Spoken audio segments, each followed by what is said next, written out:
Assalamualaikum warahmatullahi wabarakatuh. Saya Tisanda Okta Pratama akan menjelaskan metode simplex. Metode simplex adalah suatu teknik matematis yang digunakan untuk menemukan solusi optimal dalam pemrograman linear, di mana tujuannya adalah memaksimalkan atau meminimalkan fungsi tujuan tertentu dengan mempertimbangkan sejumlah batasan linear. Metode ini dikembangkan oleh George Dantzig pada tahun 1947 dan masih menjadi salah satu metode paling umum digunakan dalam penyelesaian masalah pemrograman linear. Metode simplex bekerja dengan memperbaiki solusi yang ada secara berulang hingga mencapai solusi optimal yang memenuhi semua batasan dan memaksimalkan atau meminimalkan fungsi tujuan. Proses ini melibatkan pindahan dari suatu sudut ekstrim ke sudut ekstrim lainnya pada daerah yang memungkinkan solusi optimal. Baik, pada langkah-langkah maksimasi metode simplex ada 7, yaitu yang pertama, mengubah bentuk fungsi kendala dan tujuan menjadi bentuk kanonik atau disebut juga bentuk baku dan fungsi tujuan menjadi bentuk implis. Yang kedua, menyusun persamaan kanonik ke dalam tabel simplex atau tableau. Yang ketiga, memilih kolom kunci dengan cara melihat bilangan paling negatif.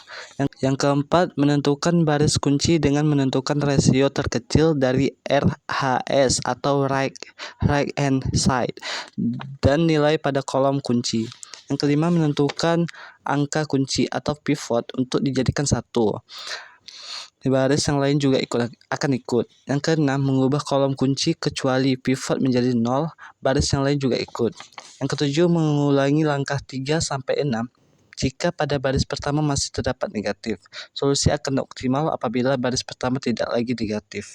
Baik, pada contoh ini ada kasus maksimasi dalam metode simplex, yaitu maksimalkan Z sama dengan 5x1 tambah 6x2. Solusi tujuannya 4x1 tambah 2x2 lebih kecil dari sama dengan 8. 3x1 tambah 4x2 lebih kecil dari sama dengan 12. Dan x1, x2 lebih besar sama dengan 0. Bentuk yang sebelumnya kita akan menjadikan bentuk kanonik, yaitu 4x1 tambah 2x2 tambah S1 sama dengan 8, 3x1 tambah 4x2 tambah S2 sama dengan 12, dan Z ini kita pindahkan ruas ke kiri semua, menjadi Z kurang 5x1 kurang 6x2 kurang 0 kali S1 kurang 0 kali S2 sama dengan 0. Baik, pada yang bentuk kanonik ini kita akan membentuk jadi tableau 1. Dari tableau 1 kita sudah memasukkan nilai-nilai dari bentuk kanonik, sehingga kita dapat mengetahui negatif yang paling tertinggi itu berada di X2, yaitu min 6. Maka kita dapat menentukan kolom itu menjadi kolom kunci. Pada tableau 1 ini kita akan mencari nilai negatif yang tertinggi, yaitu min 6. Maka kita akan mencari rasionya. Yang baris pertama itu kita dapat 0, jadi tidak kita tulis. Yang kedua 8 bagi 2 yaitu 4, dan 12 bagi 4 yaitu 3. Sehingga kita dapatkan nilai atau unsur kunci pivot yaitu 4. Maka yang kolom kunci itu baris ke X2. Sehingga kita bisa mencari nilai 4 ini menjadi angka 1 dengan rumus, yaitu menggunakan rumus P2 aksen sama dengan 1/4 dikali B2. Sehingga dan B1 aksen sama dengan B1 kurang 2 dikali B2 aksen, dan B0 aksen sama dengan B0 ditambah 6 kurang B2 aksen. Kita dapatkan yaitu B2 aksennya itu 0, 3/4, 1, 0, 1/4, dan 3. Dan seterusnya. Maka kita akan mendapatkan tableau keduanya, yaitu dengan tableau yang baru kita dapat mengetahui bahwa masih belum optimal dikarenakan terdapat masih ada negatif, yaitu di X1 sama dengan negatif min setengah. Maka kita perlu membuat negatif setengah itu menjadi optimal. Dengan cara kita akan mencari rasio dari tabel 2. Maka kolom X1 itu disebut dengan kolom kunci dan kita akan mencari rasio untuk mencari unsur kunci. Maka dapat kita simpulkan rasio dari B1 itu tidak ditemukan. Maka baris yang kedua 2 dibagi 5/2 menjadi 4/5.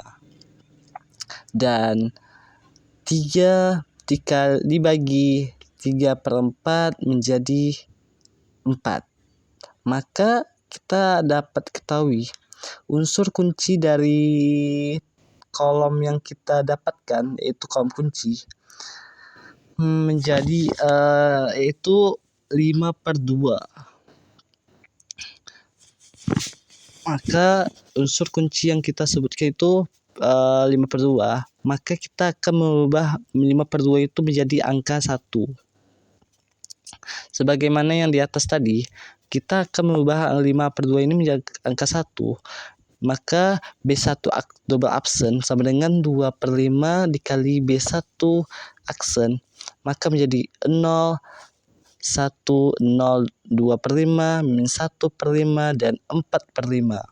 Dan B0 double aksen sama dengan B0 aksen ditambah 1/2 B1 double aksen. Maka menjadi 1, 1, 0, 0, 1/5, 14/10 itu bisa jadi 7/5 dan 18 2/5. 18/25. Dan B2 double absen sama dengan B2 aksen dikurang 3/4 dikali B1 double absen. Sebelum itu, saya akan menjelaskan min 1/2 dan 3/4 itu akan kita rubah menjadi 0. Maka 0, 0, 1, min 3/10, 2/5, dan 12/5. Sehingga kita mendapatkan tableau yang ketiga, yaitu kita dapat mengetahui bahwa di tableau 3 ini tidak ada yang terdapat negatif. Maka karena semua unsur di B0 sudah tidak ada yang negatif, jadi tableau 3 adalah tableau optimal.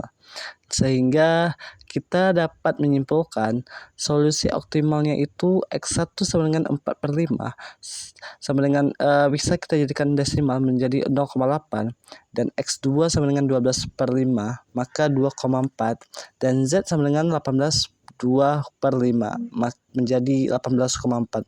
Sekian dari saya. Apabila ada yang salah mohon dimaafkan, apabila terdapat kesilapan mohon dimaafkan juga. Akhir kalam, assalamualaikum warahmatullahi wabarakatuh.